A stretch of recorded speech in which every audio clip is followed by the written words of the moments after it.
안녕하세요. 얼마 전 저희 시어머니를 지옥으로부터 탈출시켜드린 며느리입니다. 이게 웬 뚱딴지 같은 소리인가 싶으시죠? 제 얘기 한번 들어보세요. 사이다 마신 기분이실 거예요. 저에게는 너무너무 소중한 시어머니가 계세요. 시아버님은 저희 남편 20살쯤에 돌아가셨어요. 솔직히 남편보다는 우리 시어머니가 좋아서 결혼을 했다고 봐도 무방하죠. 처음 인사드리러 간 자리에서 어머님이 제 손을 잡으시며 하신 말, 남의 집 귀한 딸 고생 안 시키려고 내가 그동안 우리 아들 집안일도 잘 가르치고 혼내기도 많이 했는데 그래도 혹시나 마음에 안 드는 구석이 있으면 나에게 말하거라. 내가 AS 해주마 하시며 농담하시는 그 모습에 인품도 좋으신데 센스까지 있으신 것 같아 어머님께 반해버렸습니다. 뵈면 뵐수록 더 존경하게 됐어요. 우리 시어머님은 단 한 번도 저를 무시하시거나 아들 하시는 모습을 안 보이셨어요. 그런 어머님 밑에서 자란 남편도 너무나 가정적이고 책임감도 강했죠. 그래서 어떻게 보면 전 정말 행운아예요. 이런 시어머님과 남편을 만나 지금까지 아무 문제 없이 행복하게 잘 살고 있으니까요. 그런 저희 집이지만 딱 한 가지 문제가 있습니다. 바로 우리 시어머님이 편찮으신 시할머니 병간호를 30년째 하시며 시집살이를 당하신다는 거예요. 그것도 시누이들한테 계속 구박받아가면서요. 아버님은 돌아가신 지 20년이 다 되어 가는데요. 어머님 얘기 들으면 정말 눈물이 날 정도예요. 남편이 중학생 때쯤 시할머님이 갑자기 쓰러지셨답니다. 경미한 뇌출혈이 있으셨대요. 그때 이후로 거동도 좀 불편해지셨고 엎친 데 덮친 격으로 신장 기능까지 안 좋아져 드셔야 할 약도 엄청나셨다고 해요. 운동도 거의 못하시고 약에만 의존하는 생활을 하시다 보니 근력은 점점 떨어지시고 소화 기능도 많이 약해지셔서 한동안은 미움도 겨우 드셨다고 하네요. 처음 쓰러지시고 한동안은 시아버님이 거의 시할머니를 돌보셨다고 해요. 어머님이 보험 일을 하셔서 돈을 많이 버셨기에 어머님이 더 가장 노릇을 하셨거든요. 그런데 시할머니가 매일을 불같이 화를 내시며 왜 하나밖에 없는 내 아들이 내 병간호를 하고 있냐며 당장 며느리 데려오라고 그렇게 고집을 피우셨다고 해요. 원래도 호랑이 같은 성격이셨대요. 시아버지가 해드리는 식사는 안 드시고 며느리가 해주는 밥 아니면 굶어 죽겠다며 난리를 피우시는 통에 저희 시어머니가 울며 겨자 먹기로 그 잘 다니던 회사를 관두셨어요. 당시 돈으로 한 달 300, 400만 원은 버셨다는데 정말 능력 있으셨던 거죠. 그런 어머님인데 일을 관두고 앞치마를 둘러매 매일같이 시할머니 댁을 드나들며 병간호를 하기 시작했어요. 새벽 5시에 시할머니 댁으로 가 밥 차려드리고 산책시켜드리고 삼시세끼를 챙겨드린 다음 밤 8시에 귀가하셨다고 해요. 정말 살뜰하게 간호하신 덕분인지 시할머니는 기적적으로 건강이 점점 좋아지셨다고 해요. 미음만 드시던 몇 년인데 지금은 온갖 고기를 다 섭렵하실 정도니까요. 하지만 저희 시어머님은 그런 매일을 주말까지 반복하셔서 너무 힘드셨대요. 출퇴근하는 것보다 더 힘드셨다네요. 그래서 하루는 그냥 집으로 모시겠다고 말씀드렸는데 시할머니가 역정을 내시며 그건 또 싫으시다고 하셨대요. 손자, 그러니까 저희 남편 공부 방해된다고요. 손자 사랑이 또 그렇게 끔찍하셨답니다. 그렇게 매일 집으로 불러들이시면서 또 손자랑 아들 밥은 굶기지 말라고 두 집 끼니 제대로 해먹이라며 매일 잔소리하고 윽박 지르셨다네요. 당시만 해도 지금보다 훨씬 시댁의 입김이 셌을 때라 거역도 못하시고 그렇게 파스 붙여가며 시할머니를 간호했다고 해요. 아버님은 작은 회사에 다니시긴 했지만 벌이가 시원찮으셔서 한 달에 70만 원 정도 버셨다고 해요.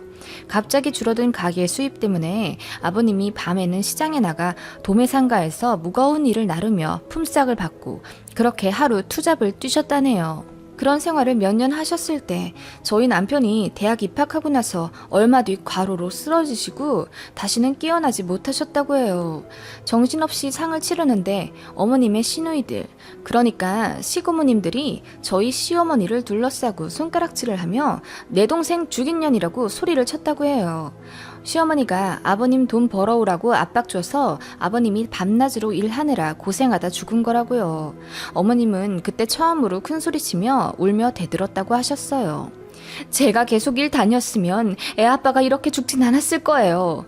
어머님이 저 잘 다니던 일 억지로 관두게 하셔서 우리 집 쪼들리게 된 거잖아요. 나는 어머님한테 묶여있고 돈 벌 사람은 애 아빠뿐인데 우리 애 대학교 등록금도 못 낼까봐 그렇게 밤낮으로 일한 거라고요. 라고 소리쳤더니 큰 시고모님이 시어머니 뺨을 치시며 이러셨답니다. 못돼 빠진 년, 돈 좀 벌었다고 내 동생 우리 집 무시하고 있었나 본데 정신 똑바로 차려. 이제 남편 죽고 없다 이거니? 왜? 남편 없으니 이제 네 아픈 시어머니도 버리게? 불쌍한 우리 엄마도 쫄쫄 굶어 죽게 만들어봐 어디? 그렇게 아버님 돌아가신 이후로 저희 시어머니를 더욱더 가스라이팅 하셨다고 하네요. 네가 잘못해서 남편을 죽게 만들었고 아픈 시어머니 두고 도망가면 다신 없을 나쁜 년이다. 이런 식으로 매일같이 두 시고모님이 번갈아가며 시어머니를 압박하셨다고 하네요. 아버님 돌아가신 충격과 지쳐버린 심신으로 자유로운 생각을 하실 수 없으셨다고 해요. 그렇게 저희 어머님은 30년째 저희 시할머니와 시고모님 두 분의 구박을 받으며 병수발하고 시집살이를 하고 계셨던 겁니다. 겉으로만 보면 몰라요. 저도 시할머니 댁에 자주 갔었거든요. 시댁, 그러니까 시어머님 댁이랑 도보로 20분 정도 걸리기 때문에 시어머니가 매일같이 드나들며 관리해 주시는 줄은 알았는데 그런 길고 아픈 역사가 있었는 줄은 꿈에도 몰랐죠. 저희 시어머님은 그렇게 두 집 살림을 하시면서도 늘 웃으시며 저에게도 딸처럼 애틋하게 잘해주셨어요. 시집살이를 혹독하게 받으셨음에도 불구하고 저한테는 정반대로 늘 감싸주시기만 했어요. 저는 그런 어머님께 고마운 마음을 넘어서 이제 안쓰럽게 느껴지기 시작했습니다. 시할머니는 저희 부부 앞에선 세상에 다시 없을 자상한 분처럼 행동하세요. 우리 손주 며느리 어디 아프지 말고 건강해야 한다 하시며 제 얼굴을 어루만져 주시고 힘들 텐데 자주 오지 말라며 너그러운 마음도 베푸셨죠. 시고모님들도 마찬가지세요. 저희 보면 손 잡으며 잘 왔다고 웃어주시고 상처 주는 말 그런 거 전혀 없으셔서 다른 사람이 보면 그저 천사 같으십니다. 그런데 제가 잠깐 전화 받거나 자리를 살짝 뜨면 저에게 안 들릴 정도로 작게 시어머니를 구박하시는 게 들려요. 어머머, 우리 엄마 신발이 이렇게 낡았는데 뭐야 옳게 이제 봐드리지도 않는 거야? 손주 며느리도 받겠다. 이제 슬슬 우리 엄마한테 소홀하네. 우리 옳게? 이런 대화가 들리기도 했죠. 저는 경악했고요. 그날 돌아오는 차 안에서 제가 남편에게 말했어요. 우리 어머님 너무 고생하시는 것 같아. 할머님 언제 돌아가실지도 모르는데 이렇게 삶을 통째로 책 잡으셔서 아무것도 못하시면 어떡해. 우리 어머님 아직 창창하신데. 나도 알아. 그런데 엄마가 조금이라도 벗어나려고 하면 할머니랑 고모들이 난리야 아주. 나도 몇 번 이야기했었지. 고모들 다들 집도 가깝고 그렇게 바빠 보이지도 않는데 이제 고모들이 할머니 좀 모시면 안 되냐고. 그럼 동네 떠나가라 우셔 세 분이. 그런 모습 엄마도 힘들다고 나보고 그냥 상관하지 말라고 하셨어. 이제 익숙해졌다고. 긁어 부스럼 만들지 말라고. 남편도 어머님 이야기를 하며 고개를 숙였죠. 시고모님들이 이렇게나 가까이 사시는데 왜 들여다보지도 않는 거야? 큰 고모님은 문구사 하느라 그렇고 작은 고모도 얼마 전부터 보험일 하셔서 정신이 없으시대. 그러고 보면 참 웃기지? 우리 엄마 보험은 관두게 했으면서 작은 고모가 하고 있네. 그러게. 할머님은 뭘 하셔? 우리 딸들 고생한다 하시지 뭐. 들으면 들을수록 한숨밖에 안 나오더라고요.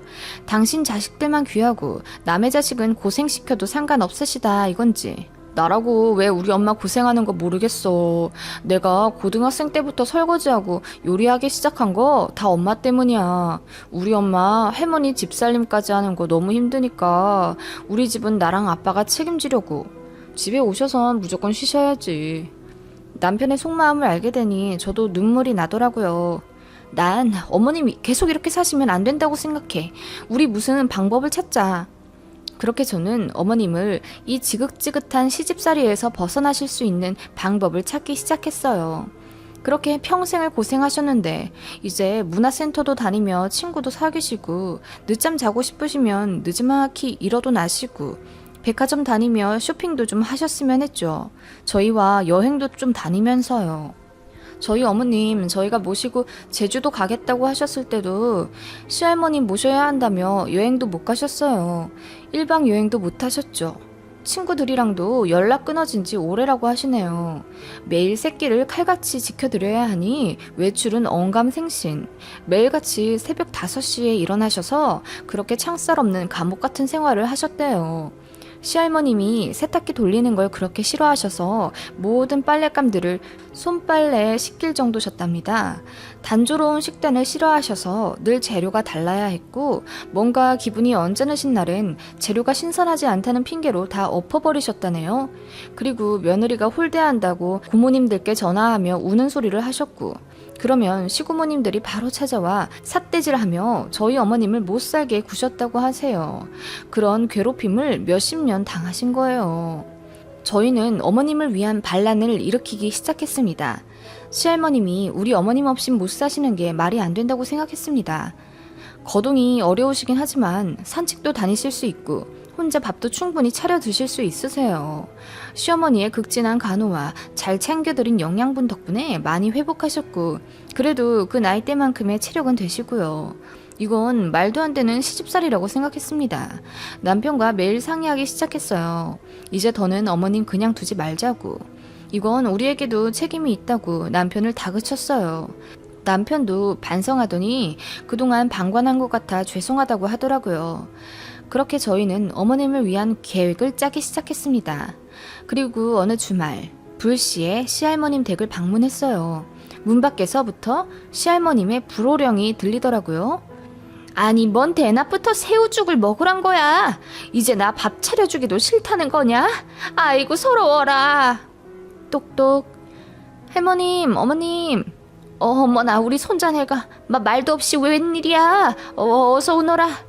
당황하신 듯한 할머님, 그 옆에서 더 놀라신 어머님. 드릴 말씀이 있다고 하며 집으로 들어갔습니다. 그렇게 어머님이 차려주신 다과를 먹으며 이야기를 꺼냈어요. 할머님, 밖에서 들으니까 소리도 우렁차시고 많이 건강해지신 것 같으네요. 뼈가 있는 제 말에 할머님이 우물쭈물하시며 아니 애미가 실수를 좀 해서 한 소리 했는데 좀 크게 들렸나봐 하시며 갑자기 아픈 척을 하시네요. 남편이 말했어요. 할머니, 우리 집 전세금이 많이 올라서 이제 이사 가야 할 것 같아요. 대신 회사에서 관사가 하나 나오는데 다른 부양가족 없이 저희 둘만 서류상에 올라가면 겨우 15평짜리 집을 준다네요. 15평은 너무 좁은데. 어머님이 그 얘기를 듣고 놀라시더라고요. 언제 이사 가려고 하냐며 물으셨죠. 제가 대답했어요. 이사는 반년 뒤지만 관사는 미리 접수해야 해요. 그런데 가족이 딱 3명만 돼도 24평으로 갈 수 있대요. 그래서 저희 이제 시어머니 모시고 살고 싶은데 어떠세요? 그 말에 시할머니가 더 놀라신 듯 했습니다. 그리고 말씀하시더라고요. 아니 그러면 저기 서류에만 올리면 되잖느냐. 꼭 이사 갈 필요 있어? 네, 요즘은 허위 서류가 너무 많아서요. 가족만 올리면 되는 게 아니라 불시에 방문해서 가족 실입주 확인도 하고 그래요. 그것도 그렇지만 저희가 이제 어머님을 모시고 살고 싶어서요. 어머님 편찮으시기도 하고 아이 계획도 있어서요. 저도 일해야 해서 어머님 손 좀 1년만 빌릴까 하는데 어떠세요? 참, 할머님께서도 저희 아이 낳길 원하셨잖아요. 라고 말했더니 아무 말 못하시는 시할머님. 그리고 남편이 말했습니다. 할머니, 그동안 우리 엄마가 할머님 모시고 산 것처럼 우리 와이프도 어머님 모시고 싶대. 할머니들한테 고모들이 있잖아. 솔직히 며느리보단 딸이 편하지, 안 그래? 그렇긴 하다만. 할머님, 어머님이 그동안 할머님 모시면서 행복했대요. 저도 그런 행복 느끼며 살고 싶어요. 저 정말 저희 시어머니 많이 좋아하거든요. 이제 저희가 모시고 가서 살아도 되죠? 대답을 못하시는 시할머님. 어머님은 그냥 고개를 숙이고 계시더라고요. 아마 저희 이중을 다 꿰뚫어 보신 듯 했죠. 할머니, 우리 엄마 30년, 아니 거의 40년 동안 할머니한테 최선 다한 거 알고 계시죠? 아마 지금의 할머니 건강이 그걸 증명할 거예요. 그런데 우리 엄마는 반대네요. 이젠 엄마가 더 많이 편찮으세요. 아니 그렇게 말을 하면 내가 뭐가 되는... 할머님, 어머님이 그랬던 것처럼 저도 아픈 시어머니 깍듯이 모시며 살고 싶어요. 그렇게 하게 해주세요. 할머니, 작은 고모 보험일 잘 안 된대요. 한 달에 100만 원이나 들어오려나? 그럴 만도 한 게 보니까 일을 안 하시던데요? 매일 동네 카페에서 아줌마들이랑 수다 떨고 있는 거 제가 다 봤어요. 이제 작은 고모가 오시면 되겠네요.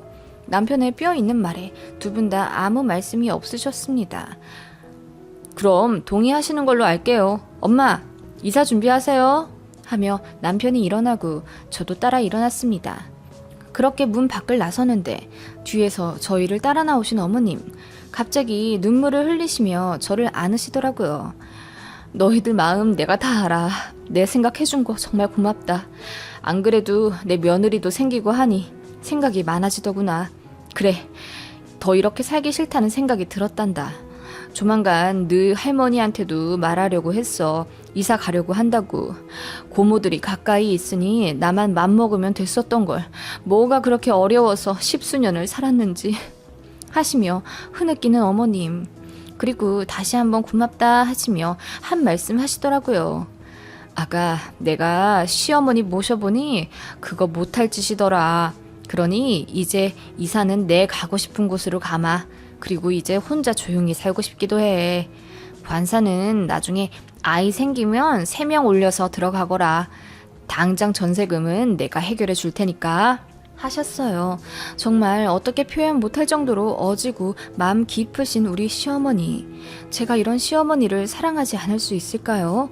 저의 손을 잡고 연거푸 고맙다 하시는데 거칠거칠하게 느껴지는 어머님 손의 습진이 더 마음 아프게 느껴졌습니다. 언젠가 모시게 된다고 하더라도 기꺼이 기쁜 마음으로 건강하게 모시고 싶습니다. 우리 시어머니는 정말 바로 이사 준비를 하셨어요. 그리웠던 고향으로 내려가신다며 주에 한 번은 시외버스 타고 지방에 가셔서 부동산을 보시네요. 다행히 아버님 예전 사망보험금도 그대로 있고 지금 사시는 집값도 많이 올라 여유가 있으시다네요. 마당 있는 조용한 전원주택 하나쯤은 어렵지 않게 구하실 것 같다고 하셨어요. 내려가시면 봉사도 하고 간단한 일이라도 하겠다며 설레어하셨죠. 고향 쪽에 친구분들도 계시니 이제 도란도란 자유롭게 사실 수 있겠죠? 저희도 자주 내려오겠다고 약속드렸습니다. 고모님들이 어머님 댁에 한번 쳐들어와 따졌다고 하네요. 그런데 어머님이 이전과는 다르게 강경에 나오시니 더 어떻게 못하셨다고 하세요. 하긴 딸들이 엄마를 챙겨야지 본인들은 가까이 살면서 놀고 시누이만 부려먹는 거 웃긴 일이잖아요. 우리 시고모님들 이제부터라도 효도하며 사셨으면 좋겠습니다.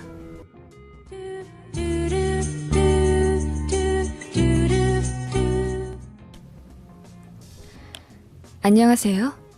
사연 시작하기에 앞서 구독과 좋아요를 꾹 눌러주시면 저에게 큰 힘이 된답니다. 그럼 편안한 시청 되시길 바랍니다. 저는 유치원생 아들 하나 있는 37살 과천맘입니다. 워킹맘 하다가 아이가 유치원 적응을 잘 못해서 어쩔 수 없이 퇴사하고 지금은 전업주부로 지내고 있어요. 남편은 저와 연애하던 시절 회계사 시험 준비를 하다가 몇 번이나 떨어지고 나서 포기를 했고 그 이후로는 아버지가 운영하시는 작은 사업체에서 같이 일하고 있습니다. 시댁으로부터 받는 월급이 월 450 정도 됩니다. 대출금도 없고 저희 부부 모두 딱히 크게 소비하지 않는 성격이라 결혼 7년 동안 둘이서 1억 2천 정도 모으게 되었어요. 그리고 저는 결혼 전부터 일하며 모아둔 돈이 7천만 원 정도 있었고 그 돈은 비상금 개념으로 제가 갖고 있기로 했어요. 남편도 동의했고 시댁에서도 알고 계세요. 어느 날 이 돈을 그냥 두기가 아깝다는 생각이 들더라고요. 모두 아시다시피 은행 이자는 날이 갈수록 이자율이 줄어들어 아무리 큰 돈을 예치해도 이자가 얼마 되지도 않잖아요. 요즘은 부동산이다, 주식이다, 코인이다 해서 재테크하며 돈을 불려가는데 은행에 그냥 두는 것이 좀 바보 같다는 생각이 들었어요. 그래서 남편과 상의 끝에 제가 모아둔 돈을 주식에 넣고 좀 불려보자 결정하게 된 거죠. 저는 대학도 상경 계열을 졸업해서 여의도 투자회사에서 일하고 있었어요. 투자회사에 다닌다고 모두 주식 투자를 잘하진 않지만 저는 친한 동료들의 고급 정보와 귀동량으로 주식에 대한 감이 어느 정도 있었죠. 물론 오만한 생각일 수도 있어요. 그치만 결혼 전에 주식으로 1,500만 원 정도 재미를 봤었고 그 돈으로 산 게 지금 제가 몰고 다니는 중형차예요. 한 달 정도 차트와 주식 정보를 열심히 공부했어요. 아이를 등원시키고 주식이 제 일이라고 생각하면서 노트북 앞에 앉아 열심히 공부했네요. 오랫동안 쉬었기에 감을 잃은 줄 알았는데 제가 꽤 적중을 잘 하더라고요. 회사 다닐 때도 동료들이 저는 타고난 감이 있는 사람이라고 주식 놓지 말라고 했는데 아이 키우고 바빠 손에서 놓고 살았었네요. 여튼 그렇게 한 달 동안 준비를 하고 갖고 있는 7천만 원 중 5천만 원만 투자에 쓰기 시작했어요. 남은 2천만 원은 물타기용으로 갖고 있었죠. 그런데 투자한 처음부터 상을 치기 시작하더니 5천만 원이 3달 만에 9,200만 원이 되었습니다. 결론적으로 제가 갖고 있는 돈은 1억이 넘게 된 거죠. 남편도 옆에서 제 주식 잔고를 보면서 정말 대단하다고 칭찬을 아끼지 않았습니다. 그러다가 전 직장 동료에게 모 회사의 큰 호재를 듣게 되었어요. 중견기업인데 중국과 협력하여 우리나라 모 관광지에 매우 큰 쇼핑몰 시설과 놀이동산을 건립한다는 내용의 호재였습니다. 물론 투자는 소신껏 해야 하죠. 하지만 저는 그 중견기업을 예전부터 잘 알고 있었어요. 제가 일할 때도 자주 컨택했었던 회사이고 경영진도 괜찮다고 생각했었죠. 그래서 조금 더 정보를 조합한 후 제가 갖고 있는 1억을 모두 그 회사 주식에 넣었습니다. 몇 달 묵혀보자 싶었어요. 그런데 운 좋게도 넣자마자 이틀 만에 반응이 오기 시작했고 연달아 상을 쳤어요. 매일매일 30%씩 올라가는 걸 보면서 뺄까 말까 고민했지만 1억이 2억 되고 2억이 2억 5천 되니 욕심이 생기더라고요.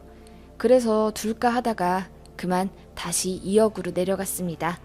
그래도 가진 돈의 2배나 올랐기 때문에 손해는 아니었죠. 이제 슬슬 빼야겠다 생각하던 와중 아이에게 유치원에서 큰 사고가 생기는 일이 있었어요. 친구와 교구로 다툼을 하던 중 교구의 뾰족한 부분에 눈 쪽에 크게 상처가 나서 찢겨지는 중대 사건이 일어나서 유치원 원장까지 병원으로 오게 되는 아찔한 사고였습니다. 자칫하면 실명으로 갈 수도 있었기에 저희 가족 모두 분노하며 그 가해 아이 부모에게 따지게 되었고 유치원과도 사이가 안 좋아져 결국 유치원을 퇴소하게 되었어요. 너무 정신이 없던 몇 주라 넣어둔 주식은 까맣게 잊고 있었죠. 아이도 많이 회복했고 다른 유치원에도 입소시켜서 적응도 끝내가던 차 주식이 생각났어요. 그래서 부랴부랴 스마트폰을 켜서 확인을 했더니 글쎄 저도 믿을 수 없는 주식 잔고의 숫자에 경악하고 말았습니다. 실현 손익이 무려 4억 1천만 원이 된 거죠. 그동안 제가 넣은 종목이 호재에 호재가 겹쳐 며칠 동안 난리가 났던 겁니다. 보자마자 바로 주식에서 뺐어요. 제가 운이 좋았던지 빼자마자 주식 그래프가 파랗게 흐르더라고요. 천만다행이었죠. 그렇게 해서 제 통장의 잔고는 무려 5억 3천만 원이 되었습니다. 로또에 당첨되면 이런 기분일까요? 하늘을 둥둥 떠다니는 느낌에 이게 꿈인지 생신지 가늠도 안 될 정도였답니다. 남편에게 연락했더니 일하다 말고 집으로 와 저를 안고 빙빙 돌고 난리더라고요. 둘이 정말 행복했습니다. 그러던 어느 날 남편이 밥도 잘 먹지 않고 변비도 없는 사람이 화장실에만 들어가면 30분, 40분씩은 앉아있고 그러더라고요. 안색도 날이 갈수록 안 좋아지고요. 얼굴이 점점 까매진다고 해야 하나? 푸석푸석하고 표정도 영 좋지 않고 그러더라고요. 그리고 아이와 놀아주는데 의욕도 없고 짜증도 많이 늘었어요. 회사 일이 힘든가 해서 시어머님께 여쭤봤네요. 어머님, 우리 그이 요즘 컨디션이 많이 안 좋아 보여요. 혹시 일하면서 스트레스 많이 받나요? 요즘 일이 조금 많아지긴 했다만 잘 돼서 그런 거지 뭐. 너희 시아버지가 보너스도 두둑히 챙겨줬잖냐. 어머, 정말요? 그이가 보너스 얘기는 안 했는데 바빠서 그랬나 봐요. 하고 끊었습니다. 보너스도 받았으면 저한테 말을 안 했다니. 화가 났지만 일단 참고 시아버님께 전화를 걸었어요. 아버님, 요즘 우리 그이 일 잘하나요? 밥도 잘 안 먹고 컨디션도 안 좋아 보이는 게 혹시 회사에서 무슨 일이 있나 싶어서 전화드렸어요. 일? 내가 물어볼 참이었다. 요즘 일하면서 그놈의 핸드폰을 얼마나 들여다보는지 내가 한 소리 했다. 묻는 말에 대답도 잘 않고 얼빠진 놈 마냥 살길래 안 그래도 내가 새아가한테 전화를 해볼까 했어. 둘이 싸운 거냐? 네? 아니요, 싸우긴요. 제가 이렇게 걱정하는 거 보면 모르시겠어요? 걱정 마세요, 아버님. 제가 전화한 거 아범한테 티는 내지 마시고요. 남편한테 무슨 일이 생긴 게 분명했습니다. 그래서 남편이 퇴근 후 아이 재우고 나서 물어봤습니다. 처음에는 아무 일도 없는데 왜 그러냐고 도리어 저에게 면박을 주더니 제가 계속 물어보니 한숨을 푹푹 쉬다가 입을 열더라고요. 사실은 주식을 했었다고 하네요. 제가 주식으로 5억을 넘게 만든 걸 보면서 본인도 할 수 있다고 생각한 거죠. 그런데 상장 폐지를 당했답니다. 갑자기 이게 무슨 일인지 그냥 주식이 다시 오르기를 기다리면 되는 게 아니라 상장 폐지라 함은 아예 돈을 찾지 못한다는 거잖아요. 알고 보니 친한 형한테 주식 사기를 당한 거였더라고요. 얼마 넣었냐고 물어보니 글쎄 저희가 7년 동안 모은 1억 2천을 모두 꼬라박은 거죠. 7년 동안 모은 돈은 단 3개월 만에 그렇게 허공으로 날아가게 되었습니다. 제가 주식 이야기를 할 때 그렇게 뻔뻔스럽게 모르는 척 하더니 한순간에 남편에 대한 신뢰도 바닥으로 치닫더라고요. 저희가 모아둔 돈 통장에 잘 있는 줄 알았습니다. 우리 아이 초등학교 들어가면 학군 따져서 조금 큰 아파트 단지로 이사 가려고 모아둔 돈이고 제가 주식으로 번 5억을 합쳐 전세가 아닌 매매로 가려고 했단 말이에요. 그것보다는 저에게 말도 없이 그 큰 돈을 혼자 운용하려고 했던 게 너무 괘씸했어요. 그래서 남편과 엄청 싸웠네요. 이혼 이야기도 나올 정도로 꽤 크게 싸웠어요. 남편이 머리가 아프다며 시댁으로 도망가 버린 바람에 시부모님도 모두 알게 되셨죠. 그런데 시어머님, 저에게 당장 시댁으로 건너오려며 화를 내셔서 아이 데리고 시댁으로 갔어요. 시어머님이 저와 아이 보자마자 아이는 남편이 데리고 나가라며 손잡고 밖으로 내보냈고 집에는 저와 시어머니 둘만 남았어요. 그리고 벼랑간 눈앞에 별이 번쩍. 시어머니께서 제 뺨을 후려치신 거예요. 어디서 여자가 돈 번다고 유세야 유세는? 어머님, 갑자기 저를 왜 때리세요? 네가 주식으로 돈 벌었다고 내 아들 무시했다면서? 운 좋아서 돈 벌었으면 운 나빠서 잃을 수도 있지. 하늘 같은 남편을 그렇게 무시를 해? 어머님, 같이 번 돈을 상의도 없이 혼자 쓴 거예요. 화 안 낼 배우자가 어디 있어요? 같이 번 돈? 네가 벌어봤자 얼마나 벌었다고. 그거 다 우리가 준 돈 아니야? 너무 황당했습니다. 그리고 저희 부모님한테도 맞아본 적이 없는데 시어머님한테 이렇게 뺨을 맞으니 눈물이 나서 멈추지 않더라고요. 네가 그렇게 잘난 척하니 재수가 없어서 우리 아들이 그렇게 된 거지. 내조나 했으면 좀 좋아. 그렇게 기를 죽이니 속이 시원하든. 어머님의 독설은 멈출 줄 모르시네요. 우리 아들 하시는 건 알았지만 이렇게 며느리를 무시하시는 줄 사실 몰랐어요. 그래서 비참하기 이전에 놀랐던 거죠. 저희 아이가 안 봐서 다행이었어요. 시어머님한테 뺨을 맞으니 오히려 더 차분해지더라고요. 정말 이혼해야겠다는 생각이 들었어요. 그 전에 저 임신했을 때 남편이 몰래 유흥업소 갔다가 걸렸을 때도 시어머니가 남편을 감싸서 싸움이 더 번졌었는데 아이 아빠라는 이유 하나만으로 용서했었어요. 그 이후에도 집안일과 육아 분담 때문에 싸우면서 정이 몇 번 떨어졌었는데 오히려 잘 됐다 싶었어요. 당당히 자립할 돈도 생겼고 더 참을 필요 없다는 생각이 들었네요. 그래서 어머님께 이혼하겠다고 말씀드리고 대문을 열고 나왔습니다. 어머님이 뒤에서 얘야 며느라 말 좀 더 듣고 가거라 하면서 저를 붙잡으셨어요. 저는 그동안 남편에게 실망한 일이 한두 가지가 아니었지만 아이 때문에 참았었다고, 그치만 이렇게 뺨을 맞으니 오히려 정신이 확 든다고 단호하게 말씀을 드렸어요. 그랬더니 아니 화가 나서 뺨 좀 올려붙였다고 이렇게 이혼을 하면 우리 아들은 어떡하냐. 때린 건 미안하지만 너도 잘한 건 없지 않느냐. 얘기 좀 하자. 응? 하시며 저를 붙잡으셨네요. 뿌리치고 나와서 남편 만나 아이만 챙기고 지금은 친정에 와 있는 상태입니다. 친정 부모님께는 아직 말씀 못 드렸는데 눈치는 채신 것 같아요. 무슨 일이 생기면 숨기지 말고 기대라고 하시네요. 제 전화기는 남편과 시어머니 연락으로 불나고 있지만 받고 싶지 않아요. 주식으로 번 5억, 이혼하라고 하늘이 주신 돈처럼 느껴지네요. 오늘도 이야기를 들어주셔서 감사합니다.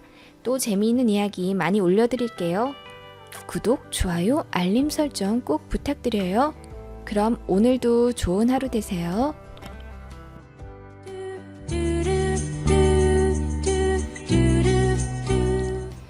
안녕하세요. 사연 시작하기에 앞서 구독과 좋아요를 꾹 눌러주시면 저에게 큰 힘이 된답니다. 그럼 편안한 시청 되시길 바랍니다. 본 사연은 2014년 취미 요리로 유명했던 한 커뮤니티에서 조회수 3만 회, 댓글 200여 개가 달릴 정도로 큰 화제가 되었던 어느 회원이 실제에 올린 글입니다. 남편이 죽은 지도 벌써 1년 반 정도 되었네요. 슬픔보다는 아직 분노가 남아있어 마음 정리하기가 쉽지 않습니다. 배우자가 죽었는데 웬 분노냐고요? 제 이야기 좀 들어보실래요? 저는 올해 대학생 남매의 엄마인 47살 여자입니다. 남편과는 당시는 흔치 않던 케이스인 연애 결혼이었고 정말 깊이 2년 정도 사랑하다 결혼식을 올린 부부였습니다. 결혼해서도 부부싸움 한 번을 하지 않아 모두의 부러움을 샀었어요. 50대 중에 가부장적인 남자가 많잖아요. 저희 남편은 그러지 않았습니다. 보면 아들은 아버지 닮아간다고 하던데 저희 남편은 시아버지와는 전혀 반대였어요. 불호랑이같이 시어머니를 군림하시는 시아버지와는 다른 삶을 살겠다며 저와 저희 아이들에게 한없이 다정했어요. 제가 음식을 준비하면 옆에서 같이 거들어주기도 하고 주말에는 저희가 자고 있는 새벽 몰래 시장에 가서 장을 보고 캠핑 도구를 챙겨 차에 모두 싣고는 뒤늦게 저희를 깨워 깜짝 서프라이즈로 여행 선물도 준 추억이 있는 달콤한 남편이자 아빠였죠. 저도 그런 남편을 너무나 사랑했고 저희 아이들 역시 아빠를 참 잘 따랐어요. 그런 남편에게 부도덕과 비윤리는 티끌만큼도 없어 보였습니다. 남편은 작은 회사를 하나 운영했어요. 문구용품을 도매 관리하는 회사였는데 인터넷에 판매도 시작하면서 매출이 정말 많이 늘었어요. 회사도 많이 커졌죠. 그래서 그 전에는 5명의 직원으로만 운영되던 회사가 남편 죽기 전에는 30명 정도의 직원으로 늘어났습니다. 많이 바빠지기도 했죠. 몇 년 전부터 거래처와 일이 꼬였다, 야근이다, 회식이다 하며 집에 늦게 들어오는 일이 잦아졌습니다. 워낙 회사 몸집이 커졌으니 그럴만도 했다고 생각했어요. 그렇게 일주일에 하루 이틀 정도는 외박도 했고 중국 출장도 분기에 한 번 정도는 있었네요. 그날도 남편이 지방 출장 가 있어 혼자 있었던 주말이었습니다. 적적한 마음에 친구 만나 수다를 떠는데 친구가 이러더라고요.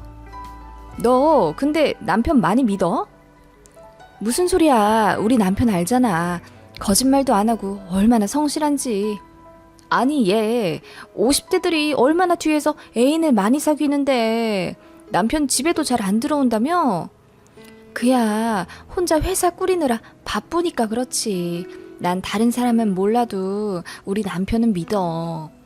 혹시 몰라 얘. 우리 동창 중에 지희 알지? 남편이 애널리스트라는. 집 밖에 모르던 남편한테 뒤통수 맞았대.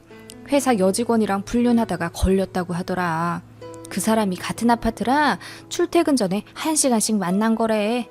걸리지도 않고 글쎄 2년을 그러고 있었다더라. 어머 세상에. 그래도 우리 남편은 아니야 얘. 바람이라고는 생각도 않았지만 친구 말을 들어보니 괜스레 요 며칠 남편의 수상한 행적이 내심 마음에 걸리기 시작했어요. 어느 날 남편이 밤 11시쯤 퇴근하고 집에 들어와 씻고 있는데 어디서 낯선 벨소리가 들렸죠. 남편이 벗어놓은 자켓 안주머니에서 나오는 소리였어요.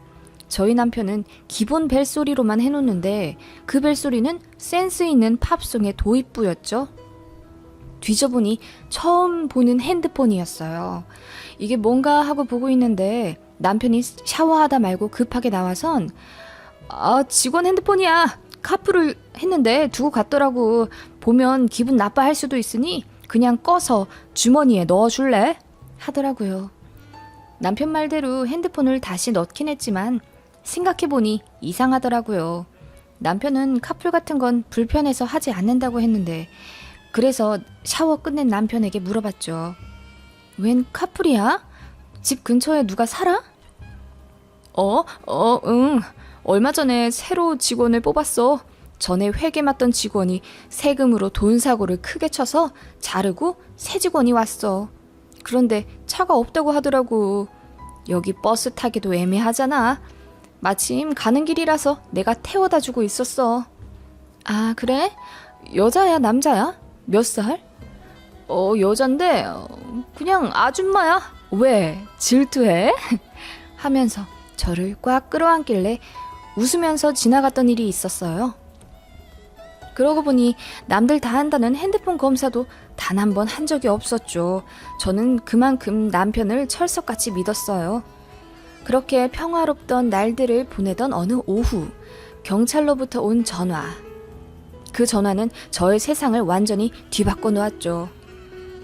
경찰입니다. 김준환 씨 배우자 되십니까? 아, 네. 무슨 일이시죠? 김준환 씨가 사망했습니다. 여기는 동아병원입니다. 확인하러 와주셔야겠습니다. 청천벽력과도 같은 이야기. 아침에 출근한다고 나간 저희 남편이 갑자기 죽었답니다. 회사에서 일하다가 사고당한 건 줄 알고 정신없이 병원으로 가서 저희 남편을 찾아 헤맸습니다. 그곳엔 이미 심정지되어 빳빳하게 굳은 저희 남편이 있었습니다. 남편을 붙잡고 울부짖으며 왜 이러냐고 내 남편 좀 살려달라고 한참을 제가 난리를 쳤나 봅니다. 조금 진정하고 나서 의사에게 물었어요. 사인이 뭐냐고, 그리고 왜 혼자 와 있냐고, 직원들이 데리고 온 거 아니냐고 물었어요. 남편 침대에 의료진 말고는 아무도 없었거든요. 제가 물으니 모두 굉장히 난감해 하시더라고요. 그러다 발견한 어떤 여자. 40대 정도 돼 보이는 그 여자는 한 구석에서 손톱을 물어뜯으며 안절부절하고 있었습니다. 세상에, 사인은 말로만 듣던 복상사. 성관계 하던 중에 심장마비가 온 것이죠. 신고도 늦어져서 골든타임도 놓쳤답니다. 뒤늦게 병원에 도착했고 남편은 이미 차가운 시신이 되어 있었죠. 아니, 회사에 있어야 할 남편이 왜 모텔에? 누구랑? 혼란스러워서 미칠 것 같았어요. 아이들한테 연락해야겠다는 생각도 까맣게 잊었었죠. 상대는 병원 한 구석에 있던 바로 그 40대 여자였습니다. 남편 심장마비가 왔을 때 아마 불륜 사실이 발각되는 상황이라 신고도 못하고 혼자 어찌저찌 해보려던 모양이었어요. 당신 뭐냐고 바로 머리채를 끌어잡았어요. 그냥 울면서 맞고만 있더라고요. 죄송하다고 하면서.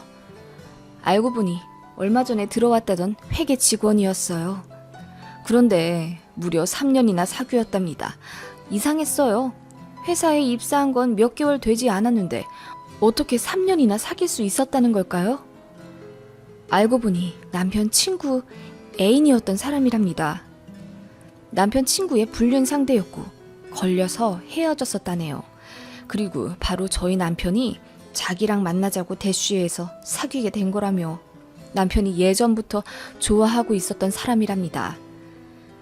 남편 친구의 애인이었기에 짝사랑만 하다가 그렇게 사귀게 된 거였다고. 그리고 남편이 그 여자를 회사에 부정입사 시켰던 거고요. 사내 직원이니 같이 밥 먹고 카풀해도 의심받지 않았겠죠. 거래처에 동행한다는 명목으로 데이트도 많이 했을 거예요. 복상사로 실려온 그날도 거래처 외근 간다고 함께 나와서 몰래 모텔에 갔다가 그 사단이 난 거였고요. 핸드폰을 내놓으라고 해서 봤더니 그 폰은 저번에 카풀한 사람이 차에 두고 갔다던 바로 그 폰이었어요.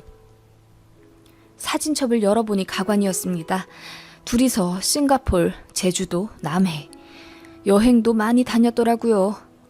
시기상 저에게 중국 출장 간다고 했던 시기들이었어요. 당신 가정도 없냐고 하니 수년 전 이혼해서 아이도 뺏기고 혼자 살고 있는 돌싱이라고 하더라고요. 기가 찼습니다. 신용카드도 남편이 준 걸로 쓰고 있더라고요. 바로 빼앗아 버렸습니다. 이제야 알아버린 제가 너무 바보 같아 죽고 싶더라고요. 너무 믿은 게 잘못이었을까요? 그렇다면 남편을 매 순간 의심하며 살았어야 했을까요? 그게 현명한 거였다면 저는 차라리 혼자 사는 삶을 택하고 싶네요. 그렇게 저밖에 모르는 사람인 줄 알았는데 우린 평생을 함께하는 단짝 같은 존재라고 믿었었는데 불행히도 그는 내가 아닌 다른 사람을 사랑하고 몸을 섞고 있었습니다. 카톡도 봤어요. 너와 함께한 세월이 3년이 넘어갔지만 아직도 너만 생각하면 가슴이 뛴다.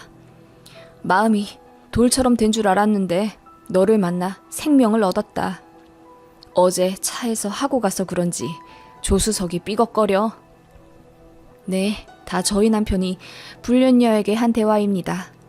피가 식고 눈앞이 하얗게 된다는 게 이런 기분인지 이성을 찾고 아이들에게 연락했어요. 자기 아버지 죽은 건 알아야 하잖아요. 울며 병원으로 달려오는 아이들에게 참 미안했습니다. 양가에도 연락을 했습니다. 소스라치게 놀라시는 양가 부모님께 당시 전화로 어떻게 말을 해야 할지 몰라서 일단 병원으로 오시면 다 말씀드리겠다고 했습니다. 그 후 병원에서 하라는 대로 처리를 하고 양가 부모님을 기다렸어요.